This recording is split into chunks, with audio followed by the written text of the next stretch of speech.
Good morning children. आज हम BEd first year के सेकंड पेपर समकालीन भारत एवं शिक्षा, इसके हम 6 यूनिट की बात कर रहे हैं जो कि पिछले वीडियो में शुरू हो गई थी। और इस यूनिट का नाम है शिक्षा नीति की रूपरेखा। इस संबंध में पिछले वीडियो में आपने देखा था कि हमने आपको शिक्षा आयोग और कोठारी आयोग 1964-66 के बारे में विस्तार से समझाया था। अब आज हमारा नेक्स्ट है राष्ट्रीय शिक्षा नीति 1986, जिसको कि आप कह सकते हैं नेशनल एजुकेशन पॉलिसी 1986। तो थोड़ी सी इसकी रूपरेखा की बात करते हैं शुरुआत से। जब कोठारी कमीशन आया 1964-66 में, तो शिक्षा आयोग, उसका ये कहना था कि समस्त भारत में एक समान शिक्षा व्यवस्था होनी चाहिए और ये शिक्षा व्यवस्था प्राथमिक स्तर से लेकर के उच्च स्तर तक होनी चाहिए, एक समान शिक्षा व्यवस्था। अब कोठारी कमीशन को ध्यान में रखते हुए ही नई शिक्षा नीति बनी थी। इसके बाद एक राष्ट्रीय शिक्षा नीति बनी 1968 में। जब 1968 में शिक्षा नीति बनी, उसमें भी यही कहा गया कि संपूर्ण भारत में एक समान शिक्षा होनी चाहिए।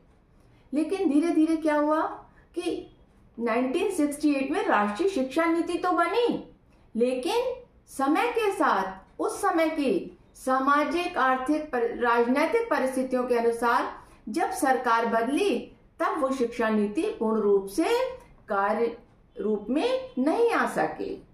उसके बाद धीरे धीरे पुनः सरकार बदली और उसके बाद फिर नई शिक्षा नीति आई और इस प्रकार से हमारे सामने 1986 में राष्ट्रीय शिक्षा नीति 1986 नेशनल पॉलिसी, या हम कह सकते हैं नेशनल एजुकेशन पॉलिसी 1986 आई। तो आज हम बात कर रहे हैं नेशनल एजुकेशनल पॉलिसी की 1986 की। अब देखिए, इस पॉलिसी की सबसे अच्छी बात यह है कि ये योजना भी आई और इसका क्रियान्वयन भी आया, जिसको कि हम कह सकते हैं प्लान ऑफ एक्शन। जिस समय ये योजना आई है, शिक्षा नीति बनी है, उस समय भारत के प्रधानमंत्री राजीव गांधी थे। श्रीमती इंदिरा गांधी के पुत्र राजीव गांधी उस समय भारत के प्रधानमंत्री थे। तो अब हम सबसे पहले बात करेंगे कि राष्ट्रीय शिक्षा नीति 1986 इसके दस्तावेज की, इसके जो दस्तावेज थे, या हम कह सकते हैं कि इसके जो डॉक्यूमेंट्स थे, वो किस प्रकार से तैयार किए गए। अब राष्ट्रीय शिक्षा नीति के जो डॉक्यूमेंट्स थे, उनको 12 भागों में बांटा गया, 12 खंडों में बांटा गया। ये चीज क्विज के लिए बहुत इंपॉर्टेंट है कि राष्ट्रीय शिक्षा नीति के दस्तावेजों को 12 खंडों में बांटा गया और इन 12 खंडों में हर एक के बारे में अलग अलग बताया गया। अब जैसे अगर आप पीछे देखें तो पहला खंड है प्रस्तावना। अब प्रस्तावना में इन्होंने कहा कि भारत की स्थिति को देखते हुए ये जरूरी है कि भारत में जितने भी संसाधन हैं उनका मैक्सिमम उपयोग किया जाए। और प्रस्तावना में इन्होंने उस समय भारत की स्थिति को ध्यान में रख करके ये बताया कि विभिन्न संसाधनों का प्रयोग हमको किस प्रकार से करना है। और ये भी बताया गया कि सरकार के सामने शिक्षा को लेकर के नई नई चुनौतियां हैं, उन चुनौतियों का सामना हम किस प्रकार से करेंगे। तो उन चुनौतियों का सामना करने के लिए ये बहुत जरूरी था कि राष्ट्रीय शिक्षा नीति का निर्माण किया जाए। तो ये बात बताई गई प्रस्तावना में। पहला खंड था हमारा प्रस्तावना से संबंधित। अब हम बात करते हैं दूसरे खंड की। तो दूसरे खंड में बात आई शिक्षा का सार, या हम इसको कहते हैं भूमिका। अब शिक्षा के सार में इन्होंने कहा कि शिक्षा प्रत्येक मनुष्य का एक जन्मसिद्ध अधिकार है और प्रत्येक के लिए आवश्यक है कि वो शिक्षा ग्रहण करे, क्योंकि शिक्षा के द्वारा ही मनुष्य के अंदर उसका सामाजिक विकास, उसका नैतिक विकास, उसका चारित्रिक विकास और उसके अंदर लोकतंत्रीय गुणों का विकास शिक्षा के द्वारा ही होगा। तो इनका कहना था कि जब हम शिक्षित होंगे तभी हमारे अंदर भ्रातृत्व की भावना, धर्मनिरपेक्षता की भावना, समाजवाद और न्याय की भावना आएगी, और शिक्षा होगी तो देश का आर्थिक विकास भी उचित प्रकार से होगा। तो शिक्षा क्या करेगी? वर्तमान का निर्माण भी करेगी और भविष्य का निर्माण भी करेगी। तीसरा खंड बहुत इंपॉर्टेंट है। यहां पर इन्होंने बताया नेशनल सिस्टम या राष्ट्रीय प्रणाली की बात करी। अब राष्ट्रीय प्रणाली में इन्होंने जैसा कोठारी आयोग ने दिया था उसी को इन्होंने यहां पर लिया 10+2+3। ये इन्होंने शिक्षा के लिए एक सिस्टम बताया, नेशनल सिस्टम 10+2+3। अब 10 में क्या है? इसमें इन्होंने कहा कि 5 वर्षीय प्राथमिक शिक्षा होनी चाहिए।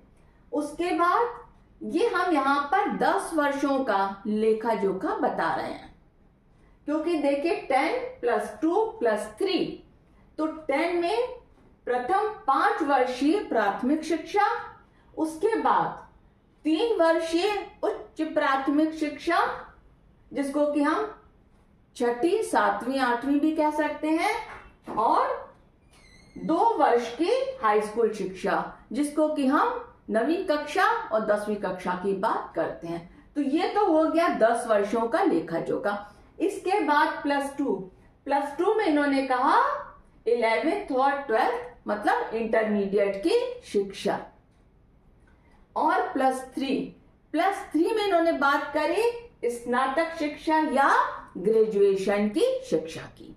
तो इस प्रकार से इन्होंने बताया 10+2+3, ये इन्होंने नेशनल सिस्टम दिया कि ये पूरे भारत में यही सिस्टम चलेगा। इसके बाद चौथे खंड में इन्होंने बताया समानता के लिए शिक्षा। अब इन्होंने कहा कि चूंकि भारत में एक बहुत बड़ा देश है तो उसके अंदर असमानताएं भी बहुत सारी हैं, तो इन असमानताओं को दूर करने के लिए ये बहुत आवश्यक है कि सबको शिक्षा के समान अवसर मिले, सबको शिक्षा के समान अवसर मिले, और इसके साथ साथ महिलाओं की शिक्षा पर भी ध्यान दिया जाए। इसके बाद इन्होंने कहा कि निर्धन परिवारों के बच्चों को 14 वर्ष तक की आयु के लिए उनको अनिवार्य रूप से शिक्षा देने के लिए प्रोत्साहित करना चाहिए, कि 14 वर्ष तक की आयु के बच्चों को अनिवार्य रूप से शिक्षा ग्रहण करनी है। इसके अलावा समानता के लिए राष्ट्रीय शिक्षा नीति में अनुसूचित जातियों के लिए छात्रवृत्ति, छात्रावास की व्यवस्था, उनके लिए शैक्षिक सुविधाएं, उनके लिए राष्ट्रीय ग्रामीण योजनाएं, रोजगार गारंटी संबंधी योजनाएं, इन सब चीजों की व्यवस्था की बात भी करी गई।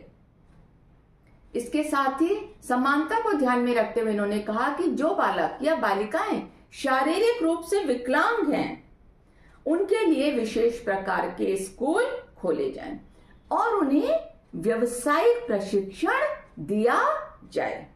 इसके बाद खंड 5वें में बात करी विभिन्न स्तरों पर शैक्षिक पुनर्गठन। विभिन्न स्तर मतलब प्राथमिक या पूर्व प्राथमिक से लेकर के उच्च स्तर तक की बात इन्होंने करी है। अब इन्होंने कहा कि शिशुओं की देखभाल और शिक्षा पर विशेष ध्यान दिया जाए, शिशुओं की शिक्षा और उनकी देखभाल पर। इसके साथ ही इन्होंने कहा कि स्थानीय निकाय मतलब जो लोकल बॉडीज हैं उनको भी इसमें शामिल किया जाए, उसको भी इसकी जिम्मेदारी दी जाए। इन्होंने कहा कि जो संस्थाएं शिशुओं को शिक्षा देंगी वो पूर्ण रूप से बाल केंद्रित होनी चाहिए। बाल केंद्रित अर्थात वहां पर सारा ध्यान शिशुओं पर और उनकी आवश्यकताओं पर ही होना चाहिए। इन्होंने कहा प्राथमिक शिक्षा में 14 वर्ष तक के सभी बच्चों का प्रवेश। प्राथमिक शिक्षा में इन्होंने कहा कि 14 वर्ष तक के सभी बच्चों का प्रवेश और उनको विद्यालय में रुके रहना, उनकी शैक्षिक गुणवत्ता में सुधार करना, शिक्षण विधियों में सुधार करना और उनको किसी प्रकार का शारीरिक दंड नहीं दिया जाना है। उनकी सुविधाओं को विशेष रूप से ध्यान में रखना है। यहाँ पर माध्यमिक स्तर पर एक बहुत इंपॉर्टेंट बात बताई, आपकी राष्ट्रीय शिक्षा नीति ने माध्यमिक स्तर पर बात करी इन्होंने कि विशेष योग्यता वाले बालकों के लिए गति निर्धारक विद्यालय, या जिसको कि हम कह सकते हैं पेस सेटिंग स्कूल्स, गति निर्धारक विद्यालयों की बात करी इन्होंने माध्यमिक स्तर पर विशेष योग्यता वाले छात्रों के लिए पेस सेटिंग स्कूल्स खोले जाएं और माध्यमिक स्तर पर विभिन्न प्रकार के पाठ्यक्रम की शुरुआत करी जाए। अब ये पेस सेटिंग या गति निर्धारक विद्यालय क्या होते हैं, इनके बारे में हम जानने का प्रयास करते हैं। गति निर्धारक विद्यालयों का मुख्य उद्देश्य अपने आसपास के क्षेत्रों के स्कूलों में शैक्षिक गुणवत्ता में सुधार करना है। अब आपने नाम सुना होगा जवाहर नवोदय विद्यालय, तो जवाहर नवोदय विद्यालय को गति निर्धारक विद्यालय के रूप में जाना जाता है। ये अपने संसाधनों, शिक्षकों की विशेषज्ञता और शिक्षण विधियों का उपयोग करते हुए अन्य स्कूलों को बेहतर प्रदर्शन करने के लिए प्रेरित करते हैं। एक बार रिपीट कर रही हूं, ध्यान से सुनिएगा। गति निर्धारक विद्यालयों का मुख्य उद्देश्य अपने आसपास के क्षेत्रों के स्कूलों में शैक्षिक गुणवत्ता में सुधार करना है। जवाहर नवोदय विद्यालय को गति निर्धारक विद्यालय के रूप में जाना जाता है। ये किस प्रकार से अच्छे विद्यालय है? ये अपने संसाधनों, मतलब जो भी इनके पास सामान है, जो भी टीचिंग एड है, ये अपने संसाधनों, शिक्षकों की विशेषज्ञता और शिक्षण विधियों का उपयोग करते हुए, मतलब जो भी इनके पास संसाधन है, वो जो भी शिक्षक हैं और वो शिक्षक जो कि अपने अपने विषय के विशेषज्ञ हैं, उनको ध्यान में रखते हुए और शिक्षण विधियों का उपयोग करते हुए अन्य स्कूलों को बेहतर प्रदर्शन के लिए प्रेरित करते हैं। इसका शॉर्ट फॉर्म है जवाहर, इसका जो हमने उदाहरण दिया जवाहर नवोदय विद्यालय। अब इनकी संख्या बहुत ध्यान देना है। भारत में जवाहर नवोदय विद्यालयों की संख्या है 661। देखिए, क्विज के लिए बहुत इंपॉर्टेंट है कि जवाहर नवोदय विद्यालयों की संख्या है 661 और वर्तमान में कार्यरत है 653। अब आता है अगला खंड 6। खंड 6 में इन्होंने बात करी तकनीकी तथा प्रबंध शिक्षा की। अब इन्होंने कहा कि तकनीकी और प्रबंध शिक्षा की जब बात करी तो इनका कहना था कि तकनीकी और प्रबंध शिक्षा का पुनर्गठन करते समय हमें भविष्य को भी ध्यान में रखना होगा। जो जितनी भी जो टेक्निकल एजुकेशन है या मैनेजमेंट से रिलेटेड एजुकेशन है, उसको हमें एक बार दोबारा से रीऑर्गेनाइज करना होगा और हमें देखना होगा कि भविष्य में ये चीजें हमारे लिए कितनी उपयोगी हैं। इन चीजों को ध्यान में रखना बहुत आवश्यक है। साथ ही इनका कहना था कि जो ग्रामीण क्षेत्र हैं वहां पर भी टेक्निकल एजुकेशन की बहुत जरूरत है। तो इसके लिए इनका कहना था कि तकनीकी और प्रबंध शिक्षा के लिए पॉलिटेक्निक्स खोले जाएं। पॉलिटेक्निक्स और आईटीआई ये खोले जाएं इनके लिए। ये किसके लिए? तकनीकी और प्रबंध शिक्षा के लिए टेक्निकल कॉलेजेस और आईटीआईज खोले जाएं। देखिए 1986 की जो हमारी राष्ट्रीय शिक्षा नीति आई, इसने देश में एक तरह से क्रांति आ गई थी और बहुत नए नए कॉलेजेस बने, टेक्निकल इंस्टीट्यूट्स बने, बहुत सारे इंजीनियरिंग कॉलेजेस बने, मतलब इस तरह की शिक्षा व्यवस्था हो गई कि छात्रों को ज्यादा से ज्यादा रोजगार मिले। इसके बाद खंड 7 शिक्षा व्यवस्था का क्रियान्वयन। शिक्षा व्यवस्था का क्रियान्वयन। अब इन्होंने ये कहा कि जो भी शिक्षा व्यवस्था में हम परिवर्तन ला रहे हैं, इसके लिए सभी अध्यापकों की जवाबदेही निश्चित की जाए। मतलब यहां पर यह जरूरी है कि टीचर रिस्पॉन्सिबल है। टीचर को अगर कोई काम दिया गया और वो उसको नहीं कर रहे हैं, तो यहां पर उनसे प्रश्न कर सकते हैं कि आपने ये कार्य क्यों नहीं किया। तो इसके लिए इन्होंने कहा कि अध्यापकों के लिए ये जरूरी है, उनका उत्तरदायित्व है कि वो छात्रों के लिए सही आचरण पर बल दें, शिक्षण संस्थाओं को अधिक से अधिक सुविधाएं देना, और सबसे बड़ी चीज है कि समय समय पर राज्य सरकार द्वारा शिक्षण संस्थाओं का मूल्यांकन भी किया जाना। खंड 8 में इन्होंने बात करी शिक्षा की विषय वस्तु तथा प्रक्रिया को नया मोड़ देना। To give a new twist to the content and process of education. यहां पर इन्होंने कहा कि शिक्षा के पाठ्यक्रम और प्रक्रियाओं को सुदृढ़ करना बहुत आवश्यक है। यहां पर पुस्तकों की गुणवत्ता की बात करिए, मतलब जो भी बुक्स हैं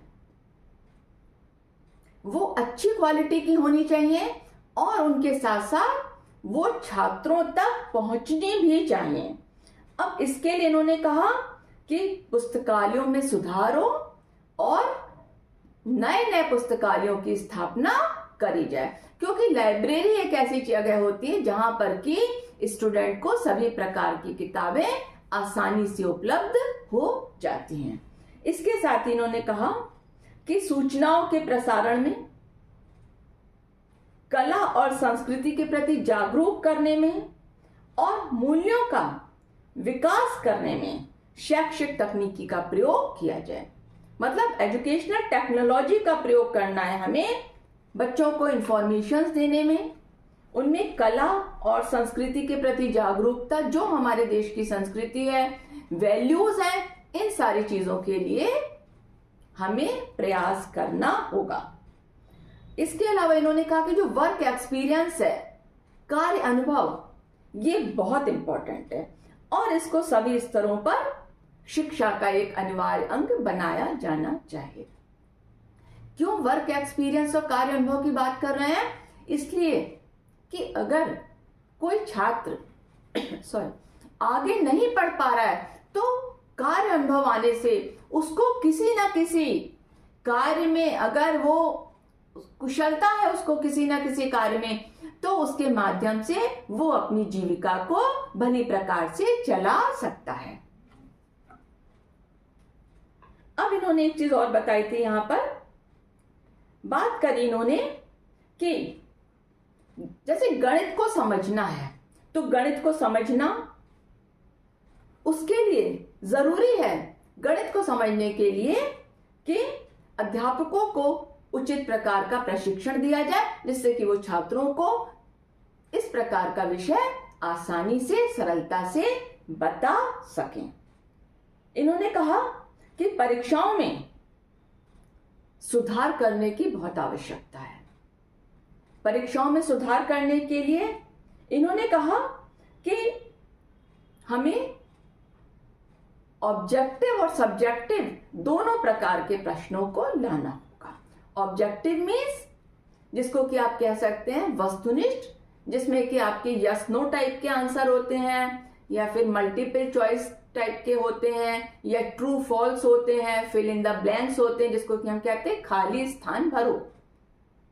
तो ये तो हो गए वस्तुनिष्ठ, और कुछ सब्जेक्टिव जिसमें कि बच्चा कुछ लिख सके।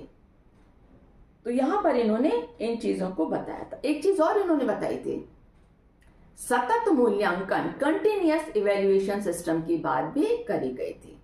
सतत मूल्यांकन मीन्स कि जैसे इससे पहले क्या होता था कि बच्चों के साल में एग्जाम्स हो गए, जिसको कि आप कहते थे 3rd मंथली, 6 मंथली और फाइनल एग्जाम्स, तिमाही, छमाही और फाइनल एग्जाम, या कई जगह 6 मंथली और फाइनल एग्जाम्स होते थे, या एक ही एग्जाम होता था फाइनल एग्जाम। लेकिन इनका कहना था कि कंटिन्यूअस इवैल्यूएशन सिस्टम होना चाहिए, मतलब बच्चे के समय समय पर टेस्ट होते रहने चाहिए, जिसको कि आप क्लास टेस्ट कह सकते हैं, टेस्ट के फॉर्म में या बच्चे को असाइनमेंट के फॉर्म्स में। ये एक कंटिन्यूअस इवैल्यूएशन सिस्टम मीन्स बच्चे का सतत मूल्यांकन होना चाहिए। जिस दिन से वो एडमिशन लेके कक्षा में बैठता है और जिस दिन उसका एग्जाम का लास्ट पेपर होता है, फाइनल एग्जाम का, तब तक उसके मूल्यांकन की सतत प्रक्रिया चलती रहनी चाहिए। तो इसके अंदर क्लास टेस्ट भी होने चाहिए, उनके असाइनमेंट्स भी होने चाहिए, उनके सेमिनार्स भी होने चाहिए, उनके ग्रुप डिस्कशंस होने चाहिए और हर एक चीज के उनको नंबर मिलने चाहिए, जिससे बच्चा रुचि के साथ ये कार्य करेगा। और इनको एक चीज और इन्होंने कही थी कि हमें ग्रेडिंग सिस्टम करना चाहिए।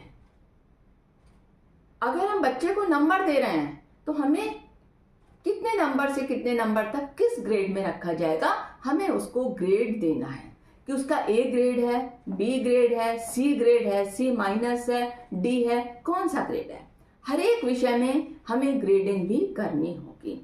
तो ये जो हमारी पॉलिसी थी 1986 की, इस पॉलिसी ने एक क्रांति ले आए थे, एक महत्वपूर्ण क्रांति आ गई कि कंटिन्यूअस इवैल्यूएशन सिस्टम की बात आ गई, ग्रेडिंग सिस्टम की बात आ गई, बच्चे का पूर्ण रूप से क्लास में इन्वॉल्वमेंट हो गया। इसके बाद खंड 9 में इन्होंने बात करी अध्यापक की। इनका कहना था कि अध्यापकों के वेतन और सेवा शर्तों में सुधार किया जाए, जिससे प्रभावशाली और योग्य व्यक्ति इसकी ओर आकर्षित हों। इनका कहना था कि पूरे देश में शिक्षकों का एक समान वेतन होना चाहिए और जो उनकी सेवा शर्तें हैं वो भी एक समान होनी चाहिए, और अध्यापक शिक्षा प्रणाली में भी सुधार किया जाना चाहिए। तो यहां पर इन्होंने ये चीज अध्यापकों के लिए बताई थी। इसके बाद इन्होंने कहा 10वां खंड है शिक्षा का प्रबंध। शिक्षा के प्रबंध में इन्होंने कहा कि शिक्षा की योजना और प्रबंध प्रणाली में परिवर्तन की बहुत आवश्यक है। इनका कहना था कि शिक्षण संस्थाओं में स्वतंत्रता की भावना और खास तौर से महिलाओं की भागीदारी बहुत महत्वपूर्ण है। इन्होंने दंड देने को बिल्कुल मना कर दिया था, जिससे कि छात्र स्वतंत्र रूप से अपनी अभिव्यक्ति कर सकें, अपने विचारों की अभिव्यक्ति कर सकें, और शिक्षण प्रक्रिया में महिलाओं का महत्वपूर्ण योगदान होना चाहिए। अब इसके लिए इन्होंने राष्ट्रीय स्तर पर, ध्यान से सुनिएगा, राष्ट्रीय स्तर पर भारतीय शिक्षा सेवा, राष्ट्रीय स्तर पर भारतीय शिक्षा सेवा, राज्य स्तर पर प्रांतीय शिक्षा सेवा और जिला स्तर पर जिला शिक्षा परिषद का गठन करने की बात करी थी। इसके बाद आता है खंड 11 संसाधन और समीक्षा। तो यहां पर इन्होंने कहा कि राष्ट्रीय शिक्षा नीति 1986, अब इसको लागू करना, इसका क्रियान्वयन करना, इसके लिए बहुत ज्यादा धनराशि की आवश्यकता होगी और बहुत पैसे चाहिए इसको चलाने के लिए।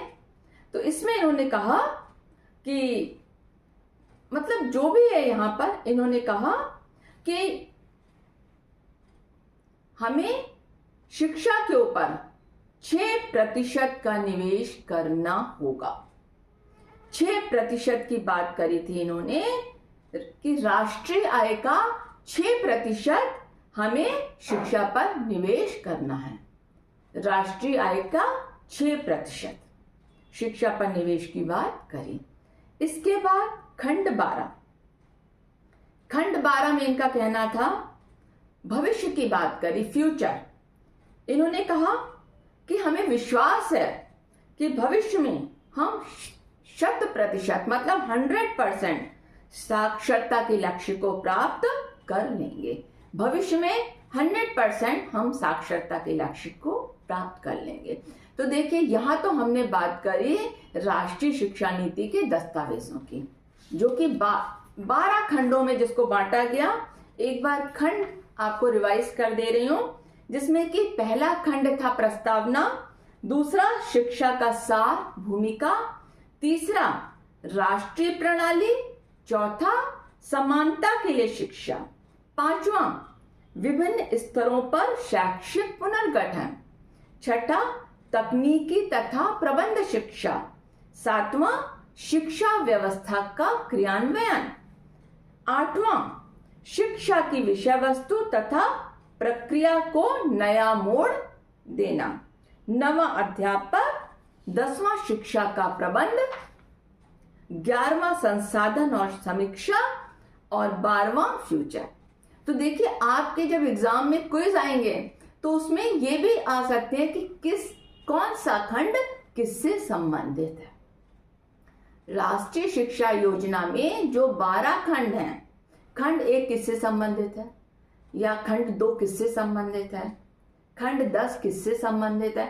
तो आपको 1 से लेकर के 12 तक के सभी खंडों के बारे में पता होना चाहिए कि जैसे पहला खंड प्रस्तावना से संबंधित है और 12वां खंड लास्ट भविष्य से संबंधित है।